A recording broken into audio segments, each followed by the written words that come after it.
You know what the hardest thing in the world is? It's not failure. It's not heartbreak. It's rejection. Rejection cuts deep. It shakes your confidence. It whispers that you're not enough. It tempts you to question your value. But listen to me. Rejection is not the end. It's a redirection. It's life saying, you deserve better than what you're settling for. Let's talk about 6 truths that will change the way you see yourself forever. You know what the hardest thing in the world is? It's not failure. It's not heartbreak. It's rejection. Rejection burns in a way that feels personal. It makes you question your worth, your choices, your direction. It takes confidence, that bright fire inside you, and tries to blow it out with a single breath of doubt. But rejection isn't the enemy. It's the truth teller. It's the universe removing what's not aligned with who you are. It's not the door slamming in your face. It's the hallway guiding you to the one that actually opens. The pain of rejection is temporary, but the strength you build from it, that stays forever. Most people run from rejection. They label it as failure, as humiliation.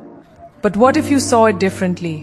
What if you looked rejection in the eye and said, thank you for showing me what's not mine? Because sometimes what doesn't choose you is saving you. That job that turned you down, maybe it wasn't where your voice could rise. That person who walked away, maybe they didn't have the capacity to love you in your entirety. That moment that crushed you, maybe it was shaping you. The truth is, rejection doesn't break you. It refines you. It scrapes away the parts of you that seek validation and builds the part of you that knows how to stand alone. When you accept rejection, you reclaim power. Because now you're no longer begging life to go your way. You're learning to walk your own. There's a quiet dignity in accepting what's not meant for you. It's not resignation, it's wisdom. Acceptance doesn't mean you stop trying. It means you stop forcing. It's choosing peace over desperation, purpose over pity. Every no becomes a redirection to a yes that actually fits. You start realizing that not every door is supposed to open. Not every hand is meant to hold yours. Not every path is meant to be walked twice. And when you understand that, rejection becomes your teacher, not your trauma. Think about it. Some of your greatest growth didn't come from moments you were loved. It came from moments you were left. Rejection strips away the illusions. It shows you who's truly there for you and who's only there when you're convenient. It teaches you to sit in silence and listen to your own voice again. When you stop chasing acceptance, you start finding authenticity, because the world doesn't reward the person who tries to please everyone. It rewards the one who stands firm in who they are, the one who can say, I may not be your choice, but I am my own. That's power, that's presence, that's freedom. And I know it hurts. Rejection hurts like hell. It's raw, it's personal. It can make you want to shrink, hide, disappear, but don't. Feel it. Don't rush to bury it or pretend it doesn't matter. Sit with it. Let the sting remind you that you were brave enough to risk being seen. That's what most people never do. Most people stay safe, small, unseen, because they fear rejection more than they desire growth. But not you. You dared. And because you dared, you're already ahead. Rejection means you showed up. And showing up is the first act of power. You can't be chosen if you never show up. You can't win if you never try. You can't rise if you're afraid to fall. Rejection is proof that you are in the arena, not watching from the sidelines. Here's what they don't tell you. Rejection doesn't just shape your destiny. It defines your character. How you respond to rejection says everything about who you are becoming. Do you crumble or do you build? Do you chase what one legged away, or do you trust what's still meant for you? When you choose to rise after rejection, you become unshakable. Because once you've been told you're not enough and still kept going, the world no longer has the power to define you. Every rejection becomes armor. Every closed door becomes preparation. Every setback becomes the story of your comeback. And that's how you transform pain into purpose. So the next time rejection comes, and it will, don't resist it. Don't beg for it to change its mind. Stand tall, take a deep breath, and remind yourself this is not loss, this is direction. Life doesn't take from you. It clears your path. It removes distractions, misalignments, illusions, all the things that don't serve your highest good. Every rejection is a test of faith. Will you trust that what's meant for you cannot miss you? Will you keep your head high even when the world says no? Because the people who rise the highest aren't the ones who never fall. They are the ones who never stay down. Rejection doesn't define your value. It reveals your vision. The job that didn't call you back, the friend who ghosted you, the love that chose someone else, they don't hold your worth, you do. The moment you accept that, you stop giving the world permission to make you feel small. You stop asking for validation you already own. You start living with the quiet confidence of someone who knows what's meant for me will recognize me. I don't need to chase. I don't need to prove. I don't need to beg. I just need to keep becoming. Because the right opportunities don't need convincing. They need readiness. So take your rejection, hold it close and thank it. Thank it for redirecting your energy. Thank it for showing you what's not aligned. Thank it for reminding you that you can survive the sting and still rise with grace. Because when you stop seeing rejection as failure and start seeing it as refinement, your whole life shifts. You stop walking in fear and you start walking in faith. You stop craving acceptance and you start commanding respect. And that's when the world starts to meet you at your level, not the other way around. Always rejection is not your enemy. It's your awakening. It's the moment life strips away what's not for you so you can finally step into what is. Don't beg for what's leaving. Don't chase what's fading. Accept it, own it, rise from it. And remember, rejection doesn't diminish your worth. It reveals it. There is something deeply powerful about a person who knows when not to beg. Someone who can look at loss, disappointment, or rejection and still refuse to lower their standards just to be accepted. Begging doesn't just diminish your dignity, it drains your soul. It teaches the world how to treat you. The moment you start begging for love, attention, or validation, you send a silent message, my worth depends on you. But it doesn't, it never has. Begging is the language of fear. It's the belief that without someone else's approval you cease to matter. You have to unlearn that lie. Because the truth is, real power begins when you decide to stop pleading for what was never yours to keep. People beg when they forget who they are. They beg when they think they have to prove their value to be loved, hired, accepted, or seen. But think about this. You are the same person before they rejected you, before they ignored you, before they undervalued you. Their decision doesn't erase your brilliance. It doesn't cancel your beauty. It doesn't undo your effort, your kindness, or your potential. You don't beg to be understood. You don't chase to be noticed. You stand where you are and let the world catch up. Because begging for space in someone's life means you've forgotten that you can create your own. And the moment you realize that, truly realize it, begging no longer feels like survival. It feels like surrender.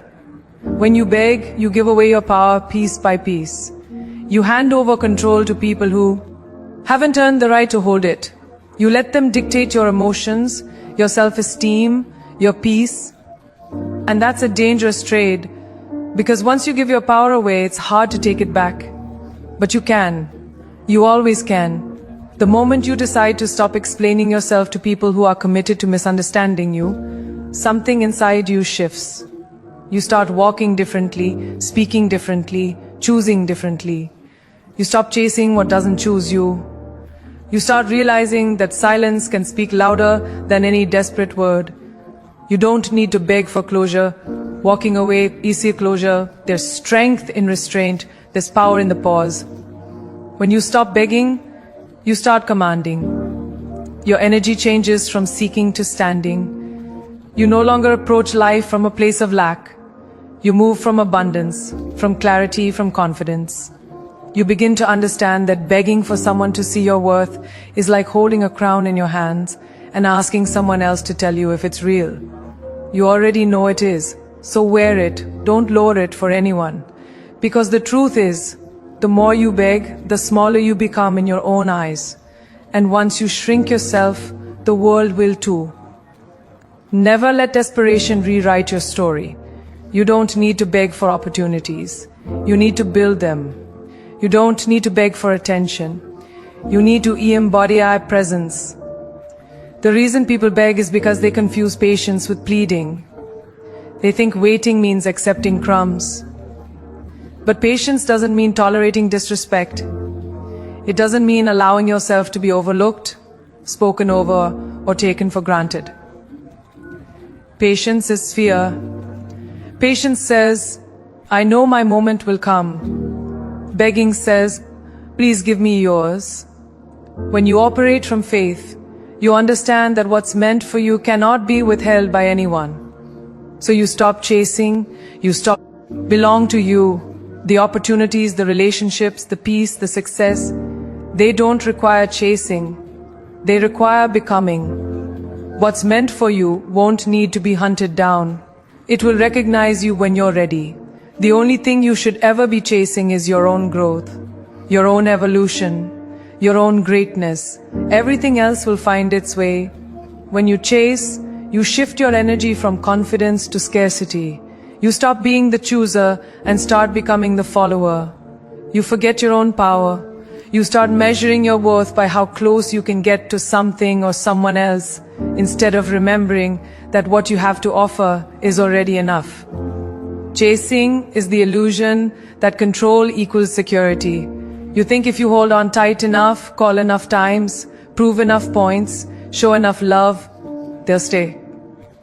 But the harder you grip, the faster things slip. The truth is, what's meant to stay will stay without force, and what's meant to go will go, no matter how hard you hold on. Chasing drains your spirit because it's rooted in fear. The fear of loss, of being left behind, of being forgotten. But you can't outrun loss, and you can't beg someone to remember your worth. You can only remember it yourself. Oh, rise into it. You don't need to chase what's divinely aligned. You need to prepare for it. When you evolve, your frequency shifts, and suddenly the things you were chasing starts chasing you. You no longer move from fear of missing out. You move from faith in your own timing. And that's how you win. Not by running after what's gone, but by standing still in your worth until what's meant for you finds you. I say stop chasing people. Stop chasing approval. Stop chasing outcomes. Because the truth is, what's yours can't run from you. And what runs was never meant to stay. Chasing is for the uncertain. Alignment is for the powerful. You don't attract by chasing. You attract by becoming. He becomes so rooted, so centered, so confident in who you are, that what's meant for you has no choice but to find you. The chase ends when you remember this. You are not behind. You are not forgotten. You are not lacking. You are simply preparing. And when you stop chasing, the right things finally have the space to catch you. Knowing your worth is not arrogance.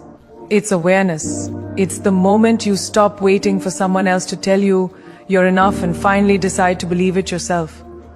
The world will always test your sense of value.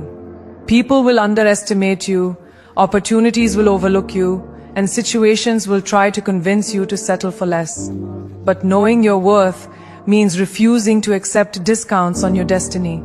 It means standing tall even when you're surrounded by doubt. Because the truth is, people can only treat you at the level you treat yourself. If you carry yourself like a bargain, they'll handle you like one. But when you carry yourself like a standard, the world adjusts. You don't need to scream your worth. You just need to know it so deeply that silence speaks for you. The moment you realize your worth, everything in your life begins to shift. The conversations you entertain change. The people you allow close change. The standards you accept change. You stop explaining your boundaries as if they're negotiable. You stop apologizing for taking up space. You stop saying sorry for being ambitious, confident, or different. Knowing your worth means you no longer need to justify your greatness. You simply embody it. Because real confidence isn't loud. It's quiet. It's calm. It's the steady knowing that you belong, that you're enough, that your presence carries value even when no one validates it. You stop looking outward for permission and you start looking inward for proof. And the proof is everywhere. In your resilience, in your growth, in the fact that you're still standing despite everything meant to break you. The reason so many people struggle to know their worth is because they've been taught to seek validation externally. Since childhood, we've been trained to chase approval. From parents, teachers, bosses, lovers, society, we were conditioned to believe that worth must be earned. But you were born worthy before you achieved anything, before you failed at anything, before you proved anything. You were already enough. That's what you have to reclaim. Knowing your worth isn't about what you do, it's about who you are. You're not valuable because someone loves you. You're not worthy because someone hires you. You're valuable because you exist, because you bring something to the world that no one else can replicate. The day you stop trying to prove your worth and start living from it, you become untouchable. Because no one can take what you never gave them power over. When you know your worth, rejection no longer destroys you. You stop seeing a no as a personal attack and start seeing it as protection. Because when you know your value, you understand that being overlooked doesn't mean being undeserving. Sometimes life closes doors because you're thinking too small. Sometimes people walk away because they can't handle your light. Sometimes opportunities pass you by because they weren't in to match your potential. When you know your worth, you stop chasing what doesn't choose you. You stop trying to fit into spaces that don't respect you. You learn to stand still and let the right ones recognize your energy. That's not ego, that's clarity. And clarity is power. Knowing your worth also means setting boundaries without guilt. It means saying no without explanation and walking away without resentment. People who don't know their worth stay in places that drain them, simply because they're afraid of being alone. But solitude is not punishment. It's preparation. It's the sacred space where you remember who you are. You have to be brave enough to let go of things that don't align with your peace. Because anything that costs you your self-respect is too expensive. When you stop accepting crumbs, you make space for the feast. When you stop chasing attention, you start attracting respect. You realize that you don't owe anyone access to you just because they ask for it. You decide that your time, your heart, your energy, those are privileges, not entitlements. And once you know your worth, you move differently, you speak differently, you love differently. You no longer need to prove yourself to anyone. You let your presence speak. You stop competing because you understand that what's yours has no rival. You stop settling because you finally believe you deserve more. The world starts to respond to you in new ways because your energy has changed. You no longer walk into rooms seeking to be accepted. You walk in already belonging. And when life tests you, as it always will, you don't crumble. You remind yourself that no rejection, no insult, no loss can diminish what's already built within you. That's the unshakable power of knowing your worth. It grounds you when everything else feels uncertain. You also know this. You are not defined by what you have, who loves you, or what title you hold. You are defined by what you believe about yourself when no one is watching. Stop shrinking for comfort. Stop begging for validation. Stop forgetting your own magic. You are not a bargain to be negotiated. You are the full price and you set the value. Know your worth, protect it fiercely, and never again let anyone convince you that you're anything less than extraordinary. Because when you truly know your worth, you stop chasing acceptance and start commanding respect. And that changes everything. Choosing yourself. It sounds simple, but it's one of the hardest, most courageous things you'll ever do. Because the world has trained you to choose everything about yourself. To choose approval over peace. To choose relationships over self-respect. To choose comfort over growth. We're taught that self-sacrifice equals love. That people will value us more if we put them first every time. But choosing yourself isn't selfish. It's sacred. It's the moment you stop abandoning yourself to make others comfortable.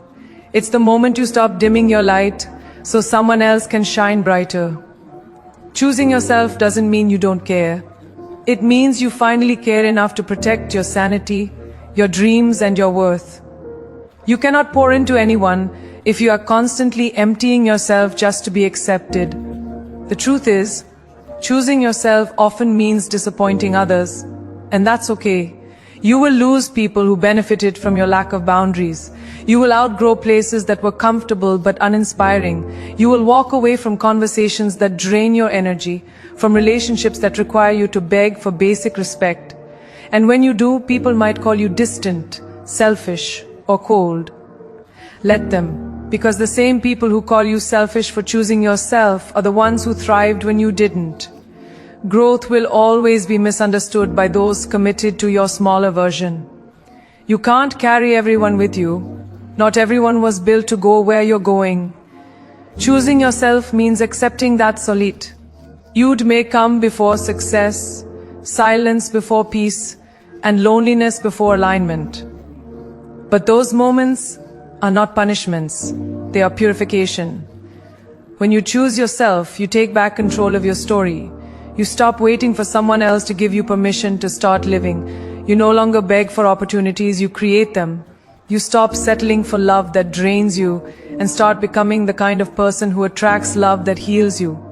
You stop apologizing for your ambition, your confidence, your boundaries. You begin to honor your time as sacred, your mind as valuable, and your heart as powerful. When you choose yourself, you no longer shrink in rooms where your brilliance makes others uncomfortable. You shine anyway, because choosing yourself isn't about arrogance, it's about alignment. It's about remembering that your life is your responsibility. No one's coming to save you, but you can save yourself, and that's power. But let's be honest, choosing yourself hurts at first. It hurts to walk away from people you love. It hurts to close doors that once felt like home. It hurts to stop saying yes when your heart still wants to please everyone. Because self-worth and self-love aren't built in comfort. They're forged in pain. You will doubt yourself. You will question your decisions. You'll wonder if you made a mistake. But then one day, you'll wake up and realize you feel lighter, calmer, stronger. You'll realize that peace feels better than approval, that alignment feels better than validation. You'll stop feeling guilty for saying no and start feeling powerful for saying yes to yourself. That's the transformation. That's the moment you realize that protecting your peace is not betrayal, it's maturity. Choosing yourself also means setting standards and refusing to lower them. It means understanding that love should never cost you your dignity, that success should never require you to compromise your values, that friendship should never demand your silence. When you choose yourself, you start to see through the illusions. You recognize manipulation disguised as love, guilt disguised as loyalty, and obligation disguised as care. You stop giving access to people who only show up when they need something. You stop seeking validation from people who can't even validate themselves. And instead of trying to fit into their world, you build your own. You create space where your energy is valued, your voice is heard, and your boundaries are respected. Because when you choose yourself, you become unavailable to anything that doesn't align with your peace. And here's the beauty of it all. When you choose yourself, life starts to choose you back. The right people, the right opportunities, the right energy, they all start showing up. Because the moment you stop begging for things not meant for you, the universe starts delivering what yes are meant for you. You start attracting people who match your frequency, not your fear. You start finding peace in your solitude. You stop chasing and start receiving. You realize that choosing yourself was never about isolation, it was about alignment. It's about coming home to your own strength, your own truth, your own worth. And once you've tasted that kind of freedom, you'll never go back to the version of you that thought survival meant self-abandonment. So choose yourself. Choose yourself every single time. When it's hard, when it's lonely, when it's misunderstood, choose yourself. Because no one else